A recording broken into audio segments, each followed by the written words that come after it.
प्रदेश के हाथरस में नारायण सागर हरि भोले बाबा के सत्संग के दौरान मंगलवार को भगदड़ मचने से 122 लोगों की मौत हो गई। इनमें ज्यादातर महिलाएं और बच्चे हैं। 150 से ज्यादा लोग घायल हैं।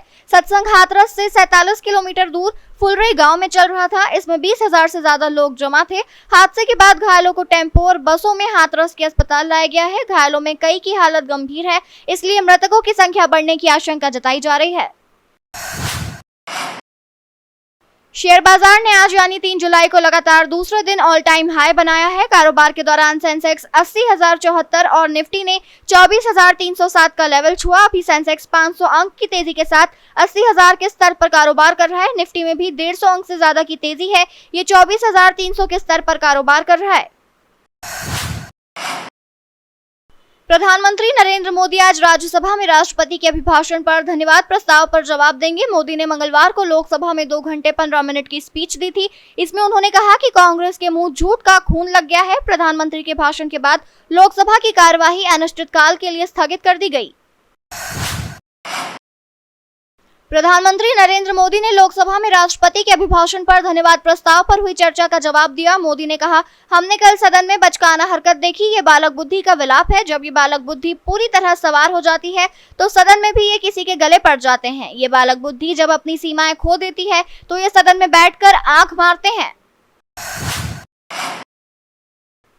मॉनसून ने तय समय से 6 दिन पहले ही पूरे देश को कवर कर लिया है। देश भर के तकरीबन सभी राज्यों में भारी बारिश हो रही है। गुजरात के जूनागढ़ में भारी बारिश के चलते सड़कें पानी में डूब गई है। इसकी वजह से 30 गांवों का संपर्क कट गया है। वहीं असम में बाढ़ की स्थिति लगातार खराब हो रही है। मंगलवार को बाढ़ के चलते 3 और लोगों की जान चली गई। 23 जिलों में बाढ़ प्रभावित लोगों का आंकड़ा बढ़कर 11.3 लाख से ज्यादा हो गया। सोमवार तक 19 जिलों में 6.44 लाख से ज्यादा लोग प्रभावित थे। मध्य प्रदेश की डॉक्टर मोहन यादव सरकार का पहला बजट आज बुधवार को पेश होगा। डिप्टी सीएम और वित्त मंत्री जगदीश देवड़ा सुबह अपने घर में पूजा की। उनकी पत्नी रेणु देवड़ा ने उनका मुंह मीठा कराया। वित्त मंत्री बजट 11.5 बजे सदन के पटल पर रखेंगे। वित्त मंत्री ने कहा, पुरानी कोई योजना बंद नहीं होगी। जनता पर कोई नया टैक्स भी नहीं लगाया जाएगा। टीम इंडिया गुरुवार सुबह 6 बजे तक दिल्ली पहुंच सकती है। टीम तूफान बेरिल की वजह से बारबाडोस में फंसी हुई है। T20 वर्ल्ड कप 2024 में रोमांचक जीत के अगले दिन टीम इंडिया को वापसी करनी थी, लेकिन तूफान के कारण टीम इंडिया भारत के लिए रवाना नहीं हो सकी। रिपोर्ट के मुताबिक टीम इंडिया को BCCI चार्टर्ड फ्लाइट से वापस लाएगी।